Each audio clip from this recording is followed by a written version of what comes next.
Va. Bien, Josué, ¿y tú? Bien, amigo, igual. Va. Estamos en Romanos capítulo 1, versículos 16. Y no sé por qué dije versículo, solamente es un versículo, versículo 16. Va. Romanos capítulo 1, versículo 16.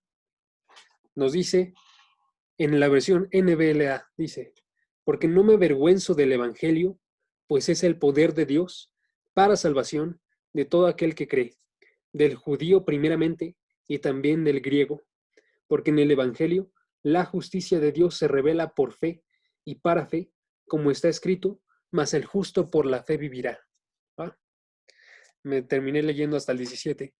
Ahorita vamos a estar hablando acerca de qué es lo que implica esta oración. No me avergüenzo del Evangelio.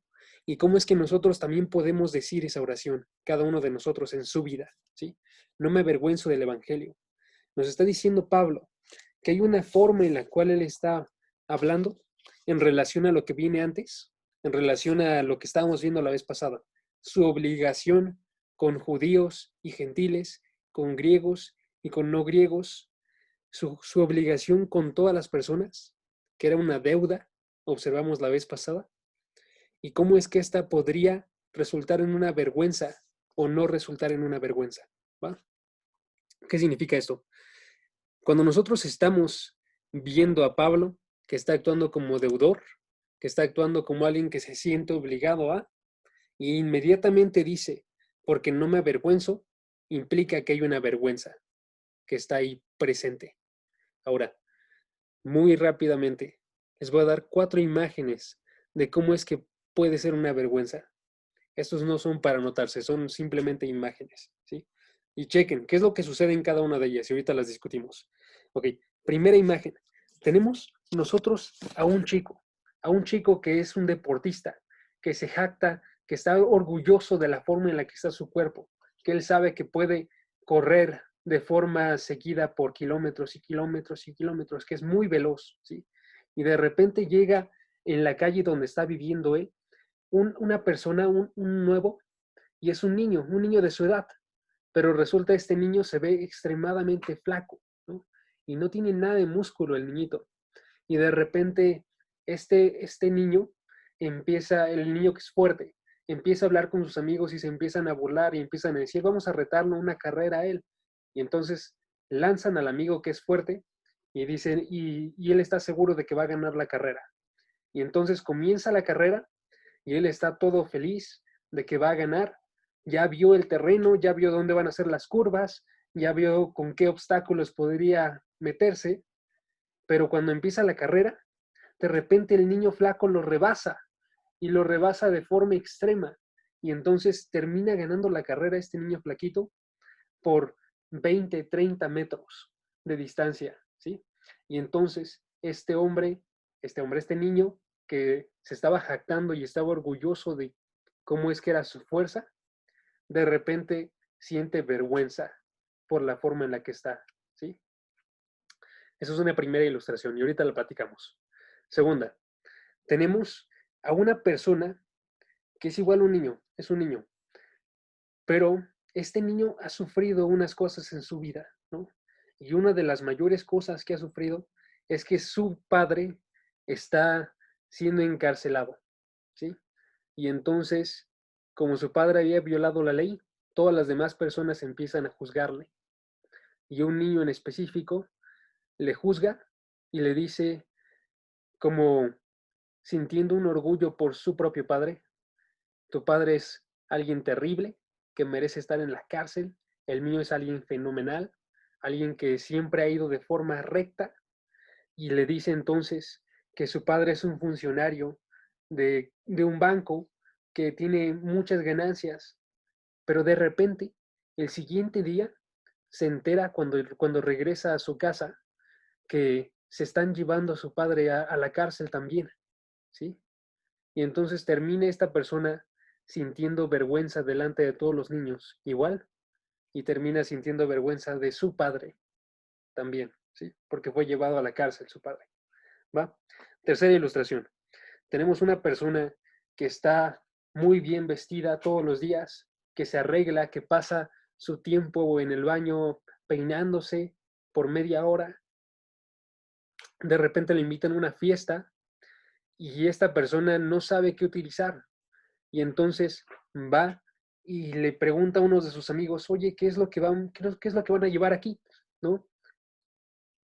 Y entonces hay un estilo de vestimenta que ellos quieren llevar, este, pero no quieren incluirlo. Y entonces le dicen algo completamente distinto y completamente fuera de lo normal, pero le dicen que así va a ser la fiesta, ¿no? Y entonces se viste así, va a la fiesta y de repente todas las personas lo ven a él y empiezan a ver que está tan raramente vestido y entonces se empiezan a burlar de él. ¿Y qué siente esa persona? Siente vergüenza y ya no quiere entrar a la fiesta, ¿sí? Una última ilustración. Aquí va. Otra persona, otro niño, está entrando en la obra de la escuela, ¿sí? En esta obra, él tiene un papel muy pequeño. En esta obra, él tiene que decir dos frases, dos líneas, ¿sí? Y se prepara, está bien vestido, está acorde para la ocasión, todo está saliendo bien, las demás personas están luciendo con su actuación, la actuación del chico es pequeña, entonces está seguro de que la va a llevar, a pesar de que él es nervioso y como que no le gusta mucho hablar, pero sabe que la va a llevar. Pero de repente llega el momento y literalmente se congela el niño, ¿sí?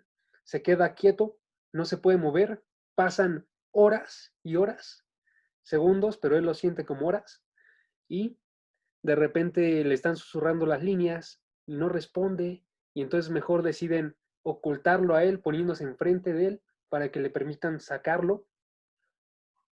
Continúa la obra sin las dos líneas que tenía que decir el chico, y entonces este chico siente una vergüenza enfrente de su familia, de sus amigos, de él mismo, porque no pudo hablar. ¿Ok? ¿Qué sucede aquí?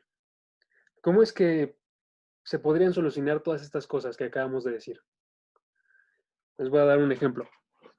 El chavo, el chavo de la última ocasión, ejemplo, podría haber ensayado más, ensayado enfrente de gente, haber recitado bien las líneas. El, el chavo que tiene un padre que es malo, podría tener un padre que es bueno. El chavo que está presumiendo su fuerza, podría haber entrenado más para correr. El chavo que estaba, ¿cuál era la otra? Que estaba vistiéndose de una forma, podría haber conseguido mejores amigos. Todo en esas ilustraciones sería para poder lucir bien en frente de otros, ¿sí? Noten esta parte. Es para lucir bien en frente de otras personas. Entonces, ¿cómo es que podrían ellos evitar la vergüenza? Al estar luciendo bien en frente de esas personas, ¿sí? Al estar evitando actuar mal, podrían ellos estar bien delante de los ojos de las personas. Y la pregunta aquí sería si esas ilustraciones son apropiadas para representar lo que estaba viviendo Pablo o no. Y yo les diría, no lo son. Pablo no es que no estuviese buscando actuar bien delante de las personas, ¿sí? Pablo no era un niño que en vez de eso, en vez de estar criticando a los demás, podría haber cerrado la boca. Pablo no era alguien que pudo haber ensayado más y haber hecho su papel mejor, porque él estaba haciendo su papel bien. Lo que sucede con Pablo sería, si ponemos estas ilustraciones, es que él tuviese el mejor padre y ese padre fuese llevado a la cárcel de forma injusta. Él estuviese teniendo la mayor fuerza que existe y aún así alguien más le ganaba la carrera. Él estuviese memorizando estas líneas y dándolas con toda la energía que se puede y las personas se burlaban aún así de Pablo. O él estuviese vistiendo actitudes correctas delante de los ojos de Dios y todos los demás se burlasen de él. ¿Sí? Esa es la parte de Pablo. Pablo estaba actuando bien y era avergonzado Pablo. Nos dice Segunda de Corintios, capítulo 11. Segunda de Corintios, capítulo 11. versículos 23 al 26, nos dice, segundo, compartimos, ahí está. Nos dice, ¿son ministros de Cristo? Pablo está hablándole aquí, los demás, de la iglesia de Corinto. Como si estuviera loco hablo, yo más, en trabajos más abundante, en azotes sin número, en cárceles más, en peligro de muerte muchas veces más. Él estaba diciendo, esto de ser ministros de Cristo se autentificaba de forma mayor por todo lo que sucedía en trabajos, en azotes, en cárceles, en peligros. Esto no decía que él estuviese actuando mal en las cosas que estaba llevando él delante de Dios, ¿sí? El hecho de que sufriese vergüenza delante de todos los demás implicaba que él estaba llevando bien la obra, ¿sí? Dice, de los judíos 5 veces he recibido azotes, 40 azotes, menos uno. 3 veces azotado con varas, 1 vez apedreado, 3 veces he padecido naufragio, 1 noche y 1 día he estado como náufrago en alta mar, en caminos muchas veces, en peligros de ríos, peligros de ladrones, peligros de mi nación, peligros de los gentiles, peligros en la ciudad, peligros en el desierto, peligros en el mar, peligros entre falsos hermanos. Y chequen la lista grande que estaba haciendo Pablo de las vergüenzas que estaba sufriendo delante de las personas. Y chequen, no todas son delante de las personas, son cosas que implican trabajo, que sí implican sufrimiento, que implican peligros, unas de judíos, nos dice, de personas que conocían acerca de la ley, otras de personas que eran gentiles, que estaban fuera de la ley y que estaban yendo también en contra de Pablo, peligros de ladrones, estos que ni siquiera tenían nada que ver con el hecho de que él estuviese predicando la palabra, sino de que iba constantemente como misionero de lugar en lugar, y entonces se encontraba con ríos, con ladrones, con caminos, muchas veces que también eran peligrosos, ¿sí? Y entonces esto implicaba que él sufría de este tipo de vergüenzas de formas distintas, de muchísimas formas, pero todas estaba realizando él la cosa correcta, que era ir y predicar el evangelio a todo lugar y a toda persona, ¿sí? Y entonces, ¿qué sucedía con Pablo? Que mientras que él estaba haciendo lo bueno, él estaba recibiendo vergüenza. Aparte de esto bueno que estaba realizando era para con todas las personas, ¿no? Regresamos y vimos en Romanos capítulo 1, versículo 14, estoy obligado, nos dice, tengo obligación tanto para con los griegos como para con los bárbaros, para con los sabios como para con los ignorantes. Ahora, chequen la implicación de eso. Si dice Pablo en 2 de Corintios capítulo 11, yo estoy sufriendo a manos de judíos y a manos de gentiles, y en Romanos capítulo 1, versículo 14, yo tengo una obligación tanto con griegos como para con no griegos, él está implicando que el mismo público que le está haciendo avergonzar, que lo está avergonzando a él, que lo está haciendo sufrir, es el público por el cual él está yendo de forma voluntaria, ¿sí? Y con el público que hasta siente él que tiene una deuda para hablarles a ellos, ¿sí? Una disculpa. Entonces, las implicaciones de eso son, ¿sí? Que mira entonces Pablo una increíble incredulidad por el hecho de que ellos la avergüenzan cuando él está haciéndolo bien. Y él, su forma de responder no es con desdén, no es con enojo, sino al contrario, es con sentir esa fuerte deuda. De modo que el no me avergüenzo del Evangelio del versículo 16 entra en el mismo contexto del versículo 14 y 15, ¿sí? Porque ¿de dónde salió eso? ¿Sí? Chequen, dice, tengo obligación, versículo 15, así que estoy ansioso de anunciar el Evangelio, versículo 16, porque no me avergüenzo del Evangelio, ¿va? Porque hay algo que está atrás, que está avergonzando a Pablo, pero Pablo no se avergüenza del Evangelio, sino que está constantemente predicando este Evangelio a todas las personas, a pesar de que ellas son las que están avergonzando a Pablo, ¿sí? Tenemos que hacer esto entonces nosotros, porque aunque Pablo odiaba el pecado, Pablo estaba buscando encontrar a todas estas personas en pecado, que estaban en pecado, por la gracia inmerecida de Dios, ¿sí?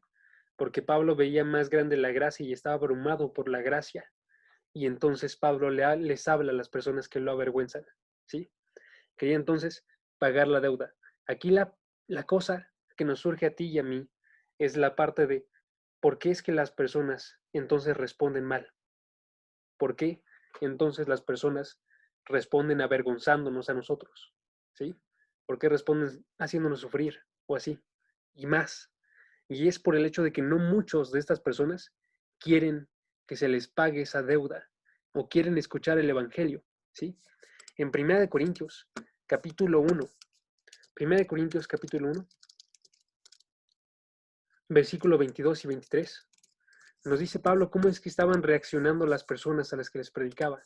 Él estaba predicando y los judíos estaban pidiendo señales y los griegos estaban buscando sabiduría. Pero dice él, él y todos los apóstoles, nosotros predicamos a Cristo crucificado. Para los judíos, tropezadero, y para los gentiles, locura, ¿sí? Entonces, sabe Pablo que hay gente que simplemente no lo va a recibir, ¿sí? Gente que va a estar dentro de estos judíos y griegos que continuamos mencionando una y otra vez, y sin embargo, ellos van a recibirlo como tropezadero y locura, cuando en verdad lo que debería de ser, nos dice el versículo 24, es poder de Dios, ¿sí? Y sabiduría de Dios, ¿sí? Entonces, si actuamos bien nosotros, si no nos avergonzamos, nosotros estamos hablando poder y sabiduría, pero se recibe como tropezadero y locura, exceptuando por las personas que están llamadas. Los llamados, dice el versículo, judíos o griegos, sin importar quién sea, ellos lo reciben como poder de Dios y sabiduría de Dios, como lo que es, ¿sí? No de otra forma distinta, ¿sí? Pero entonces Pablo está predicándole a estas personas que sabe que a unas no lo van a recibir, pero que a pesar de que no quieren ese mensaje, es porque están viéndose atacadas y porque no están viendo que la base del evangelio de Pablo es un amor tremendo, ¿sí? Usualmente las personas quieren recibir amor. Eso es cierto para todas las personas. Pero cuando las personas no ven ese amor, sino lo que ven nada más es ejemplo, la parte de juicio, porque sus corazones están entenebrecidos, no por las palabras que predican, sino porque los corazones no ven que esa parte de ver la maldad que tenemos nosotros es para poder ver más claramente a Dios y su amor. Entonces ellos no ven simplemente nada de amor y ellos rechazan el Evangelio y le llaman locura y le llaman tropiezo, ¿sí? Algo que los hace caer.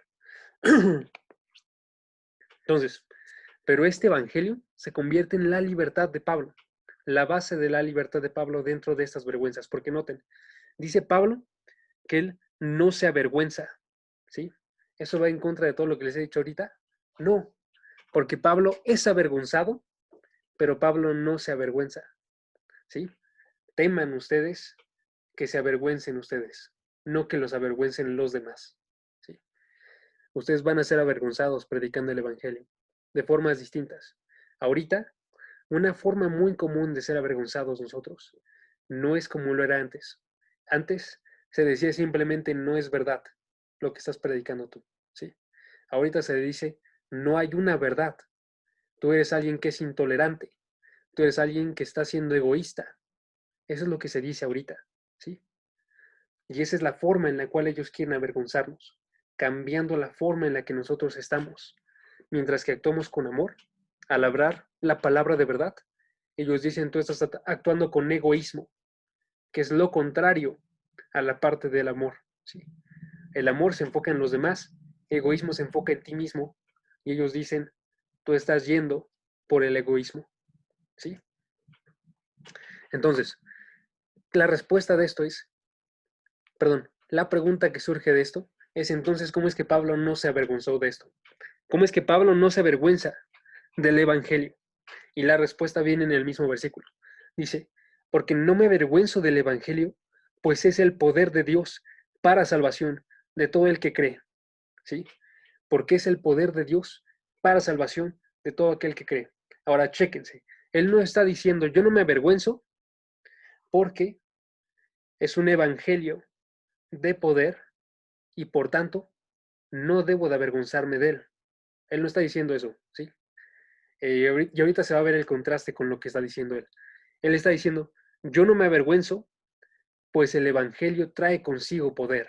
Es lo que está diciendo Pablo, ¿sí? Voy a repetirlo. Yo no me avergüenzo porque el evangelio trae consigo poder para mí, de modo que yo no me avergüence. En vez de decir, yo no me avergüenzo del evangelio porque es un evangelio bueno, ¿sí? ¿Notan la diferencia? Si no notan la diferencia, pongan una manita de estas y ya no, yo lo vuelvo a explicar. Pero, sí, ok, lo voy a explicar otra vez. Lo que está diciendo Pablo es, yo no me avergüenzo, no surge esa vergüenza en mí porque el poder del evangelio actúa en mí, ¿sí? Es lo que está diciendo. Lo que no está diciendo es, yo no me avergüenzo porque es un evangelio aquí, externo, es un evangelio que es un evangelio poderoso y bueno y por tanto merece que yo no me avergüence. Eso no es lo que está diciendo, ¿sí? Él no está diciendo, yo tengo que actuar sin vergüenza porque es un evangelio poderoso. Él está diciendo, yo actúo sin vergüenza porque ese evangelio está actuando en mí, ¿sí? Entonces lo que está diciendo aquí es, no me avergüenzo del evangelio, pues es el poder de Dios para salvación de todo aquel que cree, ¿sí? Es el poder de Dios para salvación, ¿ok? Ahora, ¿por qué les comento esto? Porque cuando nosotros vemos estas partes, ejemplo, para salvación de todo aquel que cree, podríamos pensar que la implicación únicamente es la conversión de las personas, ¿sí? ¿Cómo es que una persona recibe el evangelio y entonces se convierte? Ese es el poder de Dios. Podríamos pensar eso. Pero hay varias implicaciones más grandes en este solo texto. En este texto solo, ¿sí? ¿Qué es? La implicación que tiene este texto es que el evangelio es el poder de Dios, no que convierta a la persona, sino el poder de Dios que lo persevera, que hace que se mantenga firme toda una vida hasta poder llegar a estar frente a Dios, ¿sí? Entonces, en vez de ser convertido en un instante, es el poder de Dios que hace que se mantenga esta persona salva y santificada, viendo hacia el futuro y llegando a la meta, ¿sí? Ahora, ¿por qué? Les doy 4 razones aquí, 4 razones del por qué es así. Y se va a hacer más claro qué es lo que me refiero, porque sí entiendo que puede no verse tan claramente qué es lo que estoy diciendo, pero se va a hacer más claro, ¿va? ¿Por qué? Es un evangelio que diga, es un poder de Dios que está perseverando a las personas hoy en día y hacia el futuro. Y vamos a ver, ¿qué dice? ¿Qué dice este versículo? Dice que el evangelio nos libera de la vergüenza, ¿sí? Esa es la primera razón. El evangelio nos libera de la vergüenza, ¿va? Entonces, el poder del evangelio nos libera de la vergüenza. Dice, no me avergüenzo del evangelio, pues es el poder de Dios, ¿sí? No está actuando Pablo, sino que está actuando Dios. No está actuando Cassandra, Itzel, Jazmín, Meni, sino está actuando Dios en ese momento en el cual no nos avergonzamos, ¿sí? Entonces, está liberando de la vergüenza, a diferencia de simplemente convertirnos en un solo momento. El Evangelio nos está liberando hoy en día. ¿Cuántos años llevan de convertidos? Yo llevo 5. 5 años después, 4 años. 4 años. 4 años después de que me convertí y me está perseverando ahorita para que no me avergüence y lo esté predicando, ¿sí? No solamente convertir, sino perseverar aquí. Y eso nos da una seguridad enorme porque sabemos que vamos a ser salvos por completo, ¿sí? Una salvación completa en nuestras vidas, ¿va? Entonces dice, no me avergüenzo, me evita que me avergüence, pues es el poder de Dios para salvación, ¿sí? para salvación. Entonces, esta salvación está hablando acerca de una vida que está enfocándose en Dios y por tanto es una vida que salva, ¿sí? Entonces, si yo no me avergüenzo del Evangelio hoy y mañana y pasado mañana y todo el resto de mi vida, entonces yo soy salvo. Se ve en mi vida que soy salvo, ¿sí? Entonces, este poder de Dios nos libera del avergonzarnos, ¿va? Voy a pensar que se está entendiendo. Si pueden decir algo, está padre también. Sí, sí se entiende, todo cool. Sale. Segunda razón. No, sí está bien. Sí Va, está bien. esta, va. Nos libera de avergonzarnos. Segunda razón, está orientada al futuro en otras partes del Nuevo Testamento. Está orientada al futuro en el Nuevo Testamento, pueden ponerlo así. ¿Qué sucede? Que Pablo no está escribiendo de esto en una sola ocasión, sino Pablo escribe de esto en más ocasiones, ¿sí? Entonces les doy unos textos. Segunda de Tesalonicenses, capítulo 2. Capítulo 2, versículo 13. Nos está diciendo Pablo: pero nosotros debemos dar siempre gracias, dar siempre gracias respecto a vosotros, hermanos amados, por el Señor, de que Dios os haya escogido desde el principio. Hay un escoger, y para salvación, mediante la santificación, ¿sí?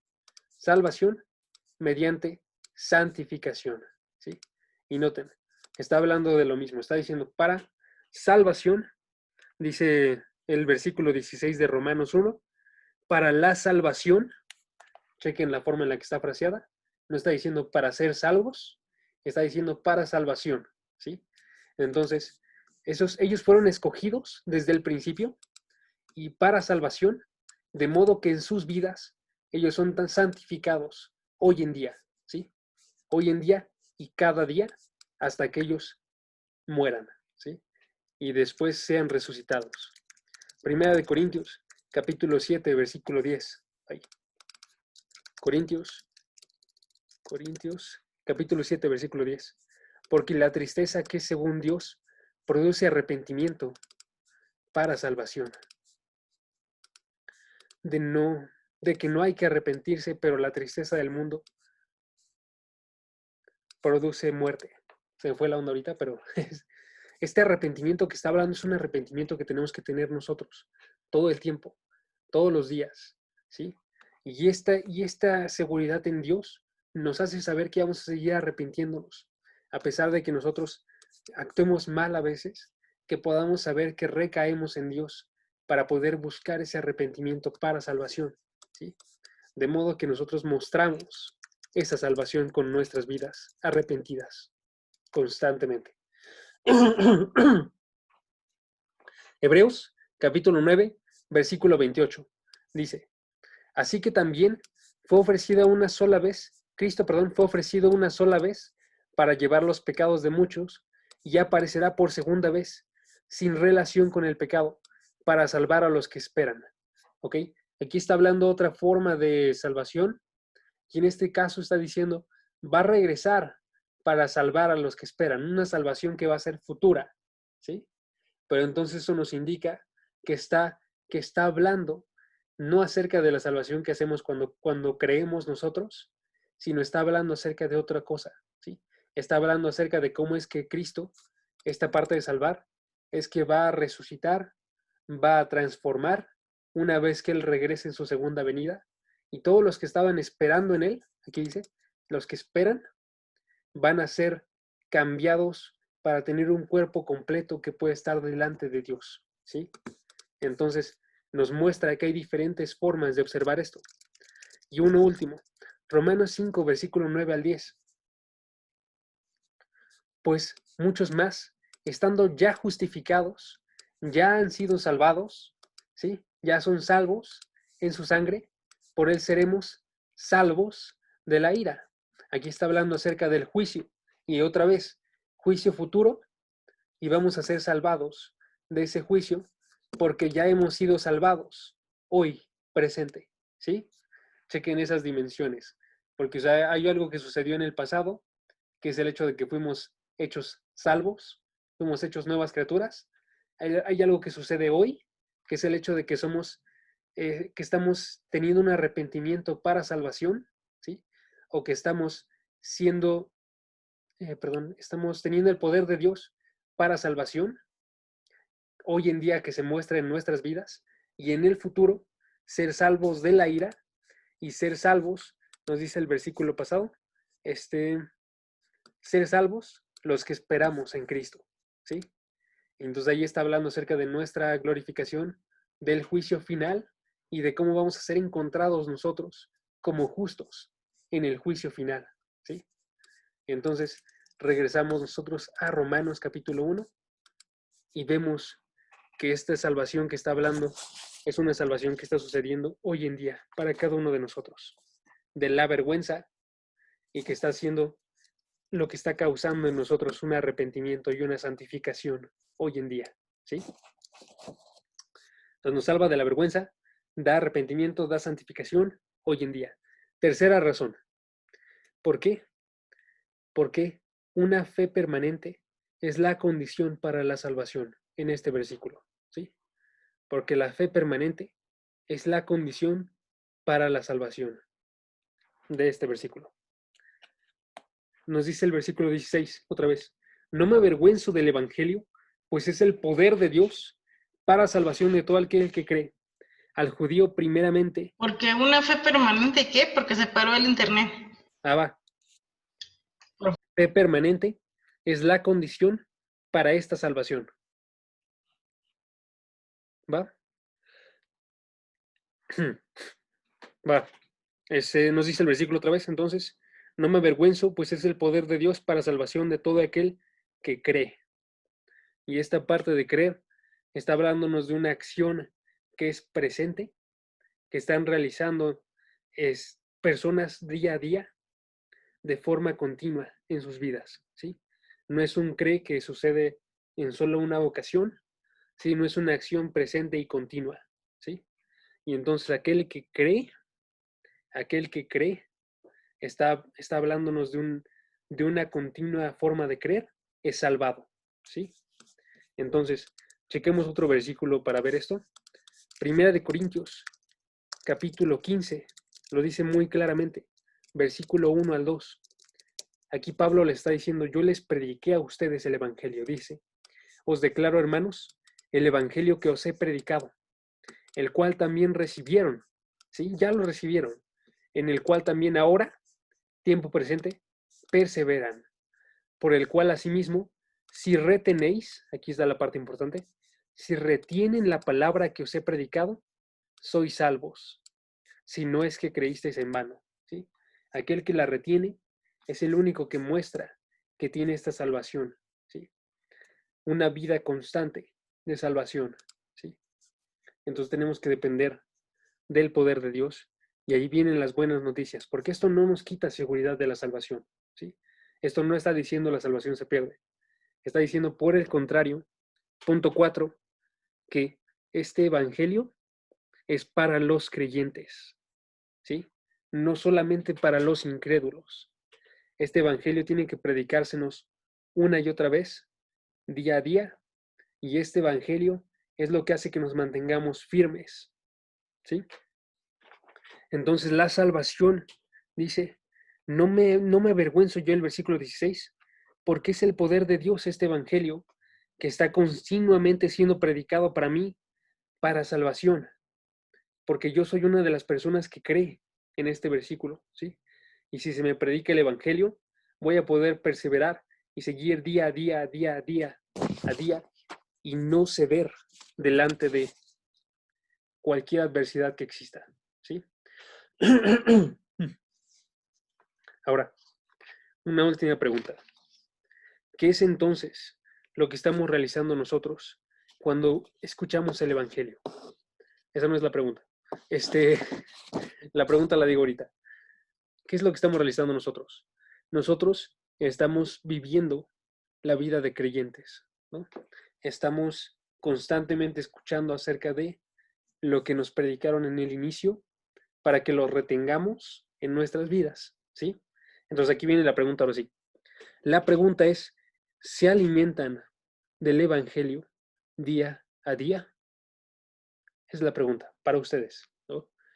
Para mí, la pregunta que tenemos nosotros es, ¿estamos alimentándonos de este Evangelio o estamos seguros nosotros sin tener nada en lo que estar seguros? Les doy un versículo ahí. El que esté firme, nos dice 1 Corintios, capítulo 10, versículo 12. El que esté firme, el que piensa que está firme, mire que no caiga. Si hay una seguridad en tu corazón, pero no es una seguridad que se está mostrando con acciones, con estar buscando escuchar el Evangelio, entonces tienes que ver porque estás más cerca de caer que aquel que no siente esa seguridad, sino que está yendo de forma constante a escuchar el Evangelio, que le está diciendo a sus amigos, predícame el Evangelio para que pueda seguir firme hoy y todos los días, ¿sí? Esa es la forma en la que deberíamos estarnos viendo nosotros, ¿va? Y aquí va, último pensamiento, ahora sí. Esta es una pregunta, pero aquí va el último pensamiento. ¿Por qué entonces es que Jesús, ay, ya la arruiné, por qué es entonces que Pablo no estaba, no estaba sintiendo vergüenza, ¿sí? Y la razón por la que él no estaba sintiendo vergüenza es porque él estaba mirando al futuro. Y la forma en la que lo estaba realizando es como lo realizó Jesús. Jesús Jesús era imitado por Pablo. Nos dice 1 Corintios 11:1, imítenme como yo imito a Cristo, ¿sí? Pablo estaba imitando a Cristo y a través de esa imitación de Cristo es que él podía perseverar delante de todo, ¿sí? Ahora, les digo eso porque cuando estaba Pablo, lo escribiste, cuando estaba Pablo en cualquiera de esos sufrimientos, él podía ver una imagen de Jesucristo. Entonces en su mente recordaba los sufrimientos de Cristo, ¿sí? Y lo que sucedió con Jesucristo fue que él fue avergonzado, un segundo, tengo una lista para que sepamos qué sucedió, fue que él fue acusado de blasfemias, perdón, se le acusó de estar blasfemando a Dios, cuando eso no era cierto, fue abandonado por sus amigos, cuando lo llevaron, se dispersaron todas las personas que lo seguían a él, ¿sí? Ni una sola permaneció. Fue golpeado con varas, se le dieron latigazos, se rieron de él, se burlaron de él, le quitaron sus ropas, nos dice la escritura, le azotaron con látigos, le torturaron en público, le dijeron tonto, lo estaban insultando, le dijeron en Mateo capítulo 27, todo tipo de personas, Mateo capítulo 27, versículo 40, le dijeron aquí, segundo, Mateo 27, versículo 40, le dijo la gente que estaba pasando alrededor de él, le dijeron, tú que derribas el templo y en 3 días lo reedificas, sálvate a ti mismo, le estaban diciendo burlándose con esta frase. En el versículo 42 le dicen maestros, a otros salvó, dice, perdón, a sí mismo se puede salvar. Eso se lo dijeron maestros y fariseos, ¿sí? Si es el rey de Israel, descienda ahora de la cruz y creeremos en él, estaban diciendo los maestros fariseos. En Lucas capítulo 23, versículo 37, le estaba diciendo los soldados, si tú eres rey de los judíos, sálvate a ti mismo. Unos versículos después, en el versículo 39, le dice otro criminal, un criminal, le dice, si tú eres el Cristo, sálvate a ti mismo y a nosotros. Aquí chequen, misma oración, sálvate a ti mismo. Se le estaba diciendo la gente, se le estaba diciendo los maestros, se le estaban diciendo los soldados y se le estaba diciendo un criminal también. ¿Sí? Todas las personas que estaban burlando de él, era prácticamente toda la sociedad de su momento. ¿Sí? Y entonces, ¿cómo es que él sobrevive esta vergüenza? Y la forma en la que lo realiza es como nos indica Hebreos 12, versículo 1 al 2. Él dice el versículo 12, que diga el versículo 2, dice, menospreció el oprobio. Aquí el oprobio está haciendo referencia a la vergüenza, ¿sí? Para que lo tengan también. Cuando dice aquí menosprecia el oprobio, dice deja al lado la vergüenza y dice yo no quiero ser avergonzado. Y la forma en la que lo realiza es con fuerzas que provienen, dice el versículo 2, de poner los ojos en el gozo puesto delante de él. ¿Sí? Entonces dice, puestos los ojos en Jesús, dice para nosotros, tenemos que poner los ojos en Jesús, el cual puso el gozo delante de sí mismo y sufrió la cruz, y al sufrir esto, menospreció el oprobio y se sentó a la diestra del Padre. Entonces él estaba viendo salvación, estaba viendo resurrección, Jesucristo, estaba viendo sentarse a la diestra del Padre después de ser exaltado, y a través de eso, nos dice el autor de Hebreos, también ustedes tienen que poner los ojos en Jesús para poder superar las pruebas. Entonces, por eso les digo, Pablo estaba poniendo los ojos en Jesucristo, ¿sí? Y estaba poniendo los ojos en Jesucristo como un ejemplo, y estaba poniendo los ojos en Jesucristo a través del Evangelio para poder tener ese poder hoy en día, para poder superar todas las pruebas, ¿sí? Entonces, nos quedamos con estas ideas. Primeramente, no tenemos nosotros que avergonzarnos delante de las personas que nos avergüenzan a nosotros, ¿sí? Sino tenemos que predicar nosotros a cada una de esas personas, porque todas las que le prediquemos van a estar yendo en contra de ti, aun si tú no lo sabes, ¿sí? Aun si son solamente pensamientos que ellos tienen, ellos constantemente van en contra de ti. Ahora, si se vuelve algo físico, si se vuelve algo de un misionero o algo así, para ustedes, igual alguno está llamado, la misma respuesta aplica para todos. Es ver el Evangelio, que es una salvación hoy en día y una salvación futura.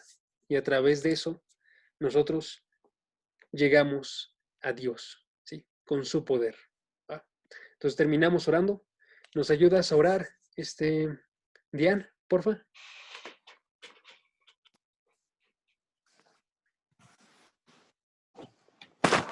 Sí, amigo, voy. Vas, dale.